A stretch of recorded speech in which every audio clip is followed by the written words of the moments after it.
నేను ఇప్పుడే మీతో మనవి చేసి ఉన్నాను. ఒక గురువు యొక్క జీవితానికి సంబంధించినటువంటి విశేషాల సమాహారానికే గురువుగారి యొక్క సచ్చరిత్ర అని పిలుస్తారు.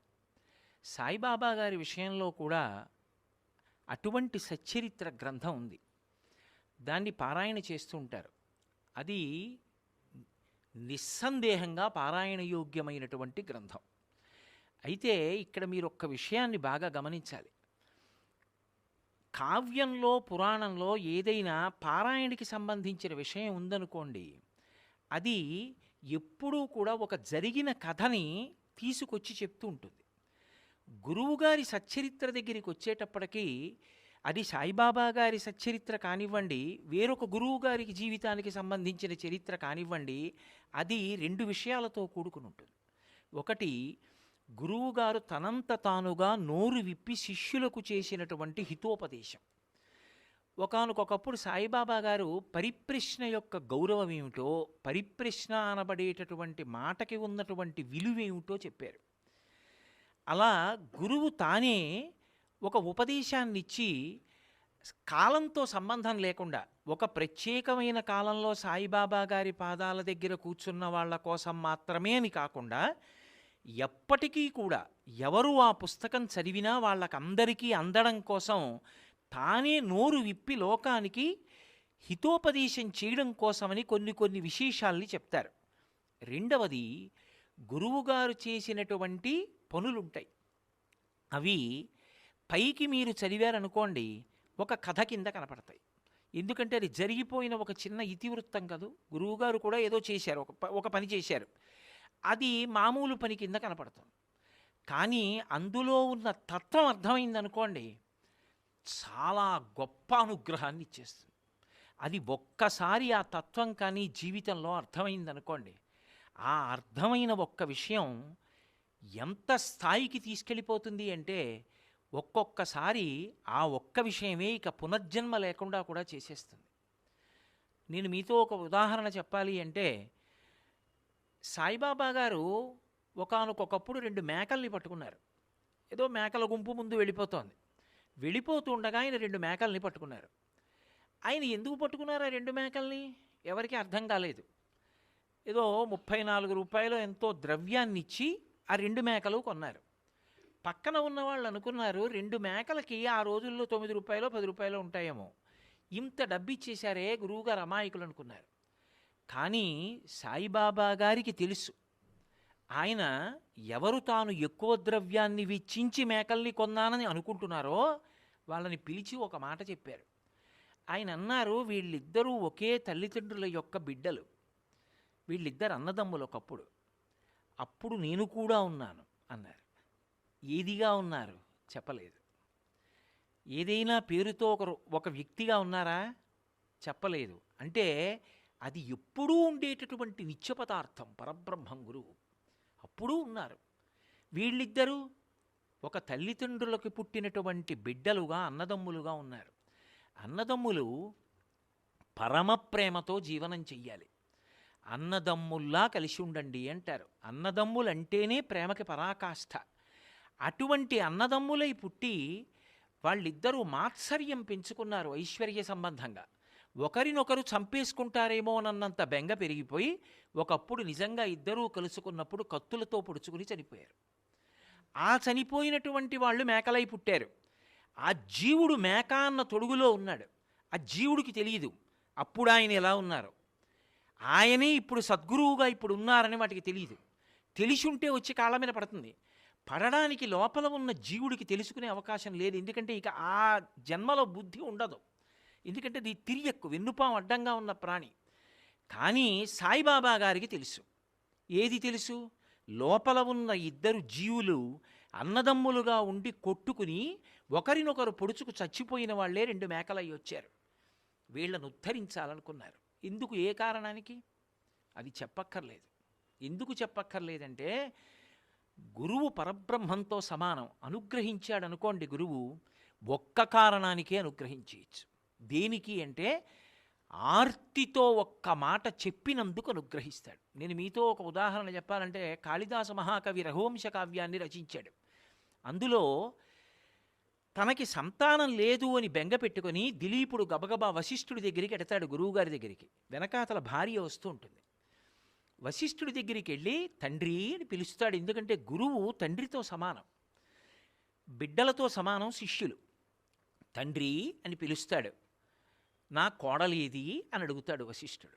ఎందుకంటే కొడుకులా చూస్తాడు కాబట్టి శిష్యుణ్ణి నా కోడలేది అని అడుగుతాడు. అడిగితే ఒక అద్భుతమైన మాట అంటాడు దిలీపుడు. ఆయన అంటాడు, మేం దారిలో వస్తుండగా చెట్లు కనపడ్డాయి, వాటికి పళ్ళు ఉన్నాయి, తీగలు కనపడ్డాయి, వాటికి పువ్వులు ఉన్నాయి. నీ కోడలికి నాకు పిల్లలు లేరు. పిల్లలు లేరని ఎందుకు బాధపడుతున్నానో తెలుసా తండ్రి? నేను నా ముందు వెళ్ళిపోయినటువంటి నా వంశంలో ఉన్న వాళ్ళకి తద్దినం పెడుతున్నాను, నాకు పెట్టేవాడు ఉండడా అని బెంగ పెట్టుకున్నాను. రెండు, ఈ వంశం ఇక్కడితో అంతరించిపోతే ఇక పరిపాలన చేసేవాడు లేడా అని బెంగ పెట్టుకున్నాను. ఒక తీగకి పువ్వు పుయ్యకపోతేనే ఆశ్రమంలో నీళ్లు పోసి పెంచితే ఇది పువ్వులు పుయ్యలేదే అని అడుగుతారే, ఒక చెట్టు ఫలించకపోతే ఇన్ని నీళ్లు పోసి పెంచాం కాయలేదే అని అడుగుతారే, నీ కోడల కడుపున బిడ్డలు పుట్టలేదు తండ్రి, బెంగ పెట్టుకోమా అన్నాడు. ఆ ఒక్క మాట అన్నందుకు దివ్య దృష్టితో చూశాడు ఎందుకు పుట్టలేదని. ఒకానొకప్పుడు కామధేనువుకి ప్రదక్షిణం చేయలా, నమస్కరించలా వెళ్ళిపోయావు. ఇప్పుడు ధేనువుకి సేవ చేయి, దాని దోడుంది నా దగ్గర, నీకు సంతానం కలుగుతుందన్నాడు. వెళ్ళి నోటితో ఒక్క మాట అన్నాడంతే, అనుగ్రహించేశాడు వశిష్ఠుడు. గురువుగారు అంతకుముందు ఏదిగా ఉన్నారో గురువుగారికి తెలుసు, కానీ శిష్యుడికి తెలియదు. మేకలో ఉన్నాడు. కానీ ఇప్పుడు సాయిబాబా గారు కొనుక్కున్నారు ఆ 2 మేకల్ని. ఇప్పుడు ఆ 2 మేకలు ఎవరివి? సాయిబాబా గారివి. ఇప్పుడు వాళ్ళకి తెలియాలా? లోపలున్న వాళ్ళకి తెలియక్కర్లేదు. వాటి యజమాని సాయిబాబా గారు. వాటి యజమాని సాయిబాబా గారు అయిపోయిన తర్వాత ఆయన మళ్ళీ డబ్బు పెట్టి వాటికి శనగలు అవి పెట్టారు. పెట్టి ఆ 2 మేకల్ని మళ్ళీ తీసుకెళ్ళి ఎవరి దగ్గరికి కొన్నారో అతనికి ఇచ్చేశారు. తిరిగి డబ్బు పుచ్చుకోలేదు. డబ్బు పుచ్చుకోకపోయినా కొనుక్కుని మళ్ళీ ఇచ్చేశారు. అంటే ఆ మేకలు ఎవరివిగా చచ్చిపోతాయి? సాయిబాబా గారి మేకలుగా చచ్చిపోయాయి. సాయిబాబా గారి మేకలుగా బతికి సాయిబాబా గారి మేకలుగా చచ్చిపోతే అందులో ఉన్న జీవుల యొక్క ఉన్నతిని చూడవలసిన అవసరం ఎవరి మీదకు ఉంటుంది? సాయిబాబా గారి మీదకు ఉంటుంది. అంటే ఇప్పుడు ఆయన ఆ కర్తవ్యాన్ని తన భుజాల మీద పెట్టుకున్నారు. ఇప్పుడు ఎవరు సాయిబాబా? అప్పటికి గురువు, కానీ అప్పుడు ఉన్నాను అంటే పరబ్రహ్మము.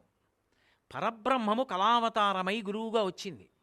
ఇప్పుడు సచ్చరిత్ర మీరు పారాయణ చేశారనుకోండి, కథగా చదవడం ఎప్పుడూ దోషం కాదు. నేను అది అలా చదవడం తప్పని నేను నిర్ధారించను, అది మహాదోషం, నేను ఆ మాట అంటలేదు. కానీ మీరు కథగానే చదువుకుంటూ విడితే తత్వం అర్థం అవ్వాలి కదా. మరి గురువుగారి నుండి మీకు రావలసింది ఏమిటి? తత్వం తెలియాలి.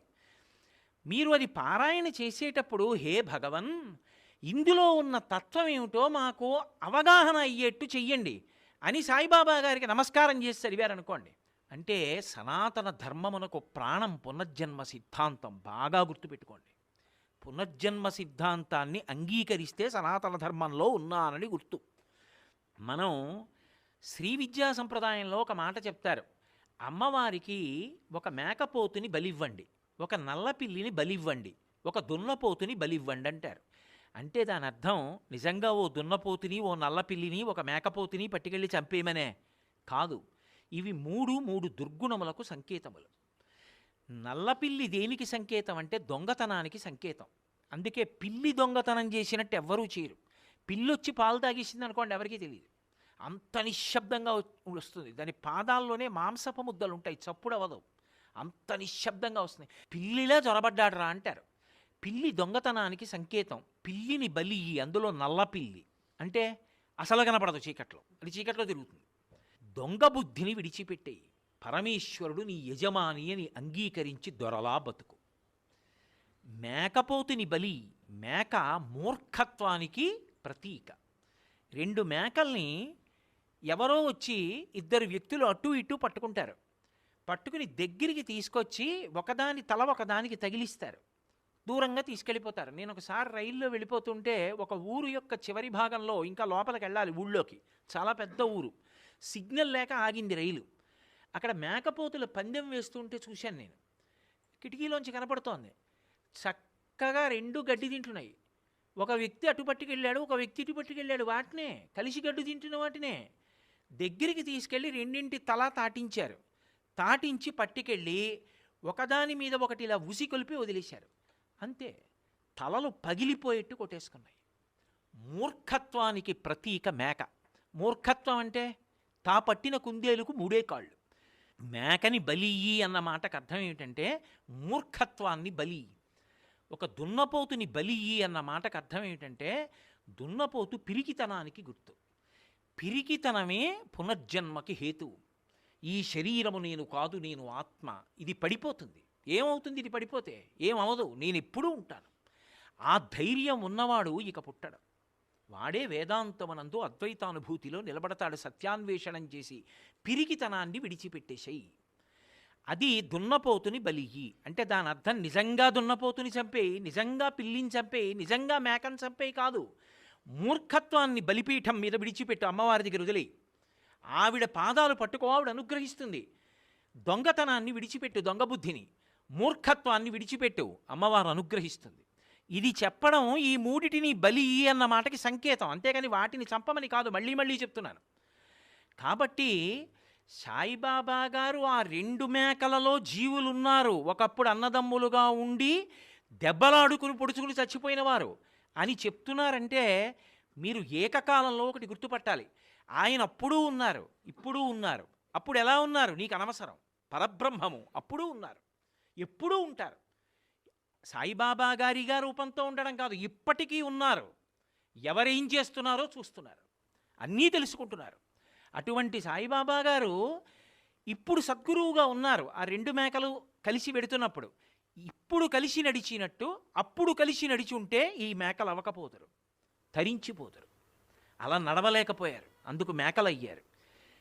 ఇప్పుడు వాటికి ఎలా శాస్త్రం చెప్పడం, ఇప్పుడు ఎలా వాటితో పుణ్యకర్మాచరణం చేయించడం, వాటిని ఉద్ధరించడం తన బాధ్యతగా తీసుకున్నారు, తన కర్తవ్యంగా తీసుకున్నారు. ఒక్కసారి నమ్మి నమస్కారం చేస్తే ఈశ్వరుడు గురువుగా వచ్చి ఎంత అనుగ్రహిస్తాడో చెప్తుంది ఆ వృత్తాంతం. ఆయన రగిలిపోతున్న జ్ఞానాగ్ని సద్గురువు. అందుకే చేతికొచ్చిన డబ్బు 39 ఇచ్చి మేకల్ని కొనుక్కున్నారు. కానీ ఇప్పుడు ప్రయోజనం ఎవరికి? లోపల ఉన్న జీవులు మేకల రూపాలలో సాయిబాబా గారి అయ్యాయి. సాయిబాబా గారి మేకలుగా బతికి సాయిబాబా గారి మేకలుగా చచ్చిపోయాయి. కాబట్టి ఆ సొత్తు ఆయన సొత్తు కాబట్టి ఆయనకే చేరిపోతాడు ఆ జీవుడు. ఇప్పుడు ఆయన ఏం చేశారు అంటే ఎప్పుడో ఏదో ఎక్కడో ఒక్క నమస్కారమో ఏదో చేశాడు, అప్పుడూ ఉన్నాను అన్నారు కదా, దానికి ఇప్పుడు అనుగ్రహించారు. నువ్వు నమ్మి సాయిబాబా గారిని పాదాలు పట్టుకుని నమస్కారం చేయి, నీకు సద్గురువై నీ బుద్ధిలో వచ్చిన దోషాలు దిద్ది సచ్చరిత్ర ఎలా అర్థం చేసుకోవాలో నీకు నేర్పి దానిలో ఉన్న తత్వం అర్థమయ్యేటట్టు చేస్తారు. ఇప్పుడు నువ్వు ఒక్కమారు సచ్చరిత్ర చదివినా చాలు, జన్మ పండిపోతుంది. ఇప్పుడు చెప్పండి నాకు, సద్గురువు యొక్క గౌరవం ఏమిటో అర్థమైతే ఒక్క మాట ఆ ఒక్క కథే చదివాడు, ఇంకేం చదవలేదు ఆయన సచ్చరిత్రలో, అదొక్కటే చదివాడు. చాలదా ఆయన పండడానికి? అందుకే శాస్త్రం అంటుంది ఏకశబ్ద సమ్యజ్ఞాత సృష్టప్రయుక్త స్వర్గే లోకే కామదుగ్భవతి అంది. నువ్వు అంతా చదివావా అని ఉండవు, ఒక్క మాట నువ్వు దాని మీద పరమ భక్తితో చదివి పరిపూర్ణంగా నమ్మినవాడవై దాని గురించి చెప్పుకుని చదువుకుని అనుష్ఠాన పర్యంతంలోకి తెచ్చుకుంటే అదొక్కటి చాలు తరింపచేయడానికి. అందుకే నిస్సందేహంగా సాయి సచ్చరిత్ర పారాయణ గ్రంథమే. ఏ గురువు యొక్క చరిత్ర అయినా సరే జీవిత ఉద్ధారకములు, అవి చదువుకోవాలి. అన్నిటికన్నా ప్రధానం అందులో ఉన్న తత్వాన్ని తెలుసుకోవడానికి విశేషమైన ప్రయత్నం చెయ్యాలి. ఎప్పుడైనా ఎక్కడైనా ఎవరైనా అందులో ఉన్న తత్వం చెప్పేవాడు కనపడితే వాడి కాళ్ళ మీద పడి నమస్కారం చేసి వినాలి. ఎందుచేత అంటే పైన కథగా కాదు, లోపల తత్వాన్ని దర్శించి చెప్పగలిగిన వాడు కనపడితే వాడే సాయిబాబా రూపంలో వచ్చి చెప్తున్నాడని గుర్తుపెట్టుకోవడం అవసరం.